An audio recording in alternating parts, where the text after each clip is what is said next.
Hello বন্ধুরা, আসসালামু আলাইকুম। Welcome back to my YouTube channel RS. Sovan.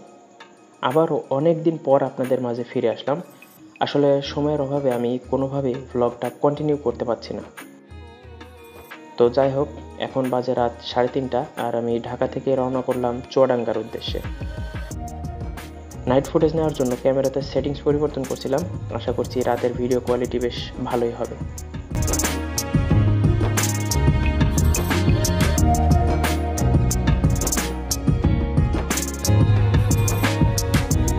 অনেকদিন ধরে ভ্লগিং করি না, তাই ক্যামেরা, মাইক্রোফোন এগুলোর কোনোটাই রেডি ছিল না। হুট করে ছুটি হয়, এভাবেই বের হয়ে গেছি বাড়ি যাওয়ার জন্য। ভিডিও স্টার্ট করার পর বুঝতে পারলাম মাইক্রোফোনটা কাজ করছে না, তাই এখন ভয়েস ওভারই শেষ ভরসা।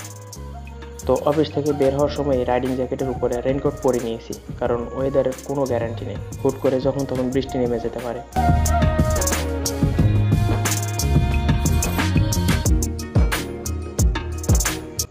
চলতে চলতে বেশ অনেকটা পথ এগিয়ে গেছি।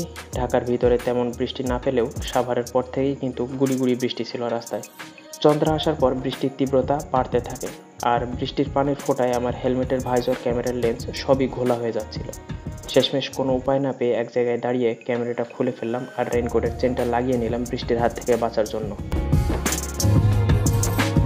ধামরাই পৌঁছানোর পর বৃষ্টি পুরোপুরি থেমে যায় আর আমিও আবার ক্যামেরা চালু করে নিই। নাইট মোড অন থাকায় ক্যামেরাতে মনে হচ্ছে ভোর হয়ে গেছে, কিন্তু না, তখনও বেশ ঘন অন্ধকার ছিল পরিবেশ। বৃষ্টি হওয়ার কারণে রাস্তার চারপাশের গাছগুলো যেন একটু বেশি সুন্দর লাগছিল, মনে হচ্ছিল চারিদিক সবুজে ছেয়ে গেছে। দেখতে দেখতে পৌঁছে গেলাম ফেরির টিকিট কাউন্টারে। 140 টাকা দিয়ে টিকিট কেটে নিলাম। উপস্থিত আনসার মামা খুবই ভদ্রতার সহিত 10 টাকা চেয়ে নিল আমার থেকে। তো সেই হিসেবে ঘাটের টোল আর টিকিট সব মিলে 150 টাকা খরচ হলো আমার।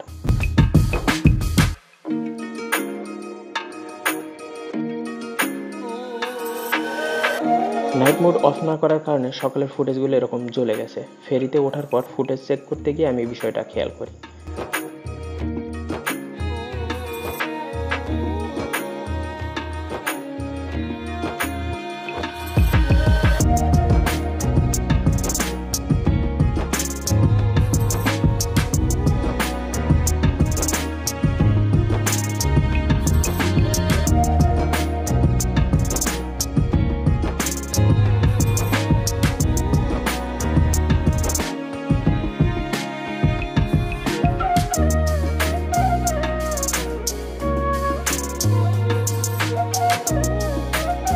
তো লম্বা একটা ফেরি জার্নি শেষে পৌঁছে গেলাম দৌলতদিয়া ঘাটে। ঘাট এরিয়া পার করে রাজবাড়ি হয়ে ছুটে চললাম কুষ্টিয়ার পথে। রাজবাড়ি থেকে মাগুরা, ঝিনাইদহ হয়েও চুয়াডাঙ্গা যাওয়া যায়, তবে আমার কাছে কুষ্টিয়া হয়ে যাওয়াটাই অনেক বেশি সহজ এবং নিরাপদ মনে হয়।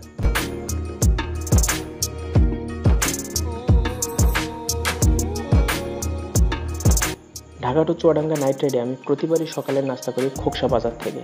এবারেও তার ব্যতিক্রম হয়নি। প্রতিবারের নাই চলে গেলাম ফজলু মিয়ার হোটেলে গরম গরম পরোটা আর ডিম ভাজি খেতে।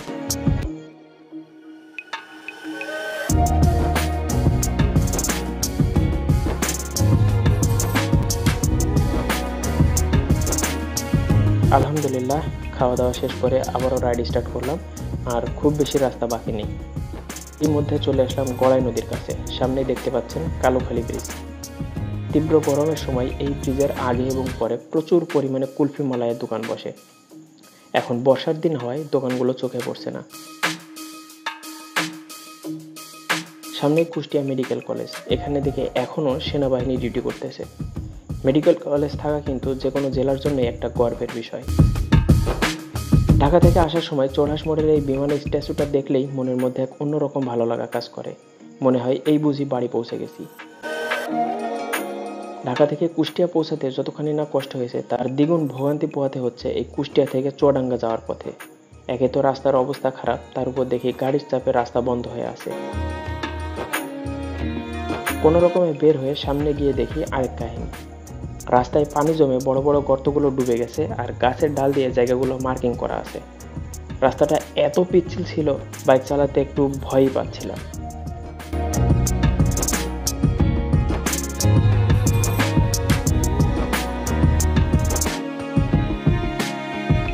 যাই হোক, অবশেষে ভালো রাস্তার দেখা পেলাম আর একটু ফিল নিয়ে রাইড শুরু করলাম।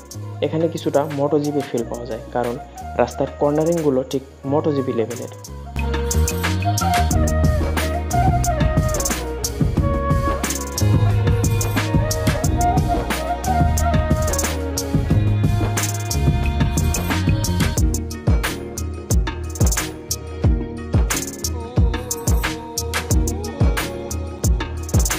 আলহামদুলিল্লাহ, আমি আমার গ্রামে পৌঁছে গেছি এবং আজকের রাইডটা এখানেই শেষ করব।